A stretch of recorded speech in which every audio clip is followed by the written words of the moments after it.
What's going on, guys? Welcome back to my channel. Today's video is going to be a brief extension of the last video I made, so if you haven't watched that, go check it out. Talk about diet and what I recommend to do if you're trying to put on muscle. In this video, it's going to be a little different.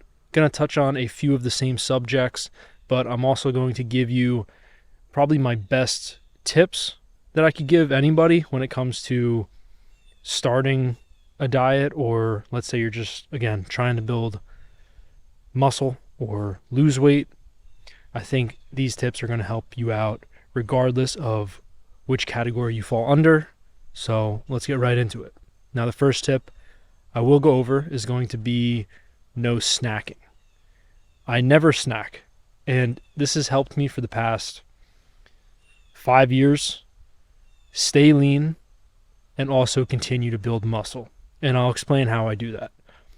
When you snack, you're not really letting your body absorb the big meal that you should have had in the first place.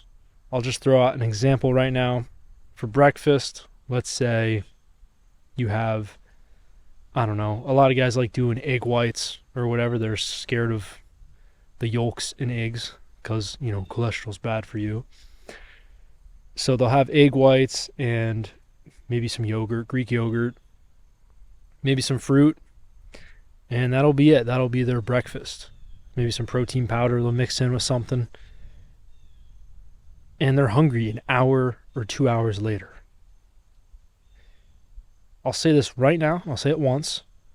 Your meals, you should only be having 2 to 3 meals per day, maybe 4 if you burn shit off like crazy. You're working like a dog every day. You're burning like 1,500 calories. You might be able to get away with doing 4 meals, but I don't recommend most people to have more than 3 meals a day. And if you're hungry between those meals, these are supposed to be big meals. They're supposed to fill you up and, keep your body functioning, fueled until your next meal. If you're hungry halfway through that, or maybe just say an hour after that supposed big meal, you're not eating enough in that big meal. So don't worry too much about the snacks you're eating right now. Focus more of your attention on adding more calories, more good food into the big meals that you're eating. Because if you're hungry, you're snacking a lot between meals, you're probably not eating enough during the big meals, right? Breakfast, lunch, dinner. When I wake up, I'll have coffee, and I don't eat breakfast until 10 o'clock, 10 a.m. I wake up around 6, 5:30, sometimes 6 a.m. I'll have coffee before work. I'll work a few hours, burn, let's say, 200, 300 calories, and I'm usually hungry by then. I'll have my first meal at 10 a.m., and I have a big breakfast. Very big breakfast. I covered this in the last video. And that keeps me hungry, that keeps me full. Sorry, this bird is distracting me. I don't know if you guys can hear it. It's like this massive crow sitting on top of this house. That keeps me full until my lunch. I have lunch between 1:30 and 3 o'clock. And my dinner, that's between 7 and 8 usually. Sometimes it'll be before 9 p.m. I really don't like eating that late, though. Usually I try my best to keep it before 8 o'clock. And I'm never hungry between those meals. Never hungry. And if I do get maybe a little hungry, or, I'm bored, a lot of times we're just bored, right? We're not actually hungry. We're just in our houses. We're not doing anything, so we're bored. A lot of people are bored eaters. I'm a bored eater. If I get bored, I start eating. That's why I like keeping myself busy. I would recommend you to have a big glass of water, okay? And try your best to stay busy. Because if you don't stay busy, you're going to get hungry, you're going to get bored, hungry, and you're just going to raid the pantry. So that's tip number 1. 3 meals, 2 meals, 4 at most if you're burning a shit ton of calories during the day. No snacking, right? You want there to be at least 3 to 4 hours between your meals. Maybe 5 if you can go that long. That's going to help you burn more fat. All right, tip number 2 is going to be no processed food. I know I cover this a lot. I'll just throw it out there again. I do think this is the most important tip I can give to anybody. Stop eating processed sugar, processed grain foods, processed anything, right? Even there are a lot of bad meat options too out there at the supermarket that have a lot of preservatives. They're highly processed. Look at the ingredient labels. Make sure it's one ingredient. And if it's multiple ingredients, make sure they are all good ingredients. Make sure they all check out, right? Do the work yourself. Look at that ingredient list on the back. Don't listen to the advertisements on the front of the box. That's all appeal right there. Okay, these companies, they're trying to appeal to you, right? If you're just going to read the front of the box, they can easily trick you. That's basically what they're trying to do. Okay, that's the dirty business of food conglomerates and all that shit. It's very dirty business. You got to read the ingredient labels on the back, and if you educate yourself on what's good, what's bad for you, what's processed heavily and what's processed very, very lightly or not at all, you're going to be golden. Okay, on to tip number 3, and this is a very funny one. I'll just tell a story right now, or I guess this is like the story of my life, but every morning on my drive in to work, it's about a 15-minute drive right now, I pass by a Dunkin' Donuts. And when I pass it, it's like 7:15 in the morning, and the line wraps all the way around the Dunkin' Donuts, and it goes out onto the busy road where I'm driving through to get to the workshop of where I work. And it just amazes me every single day.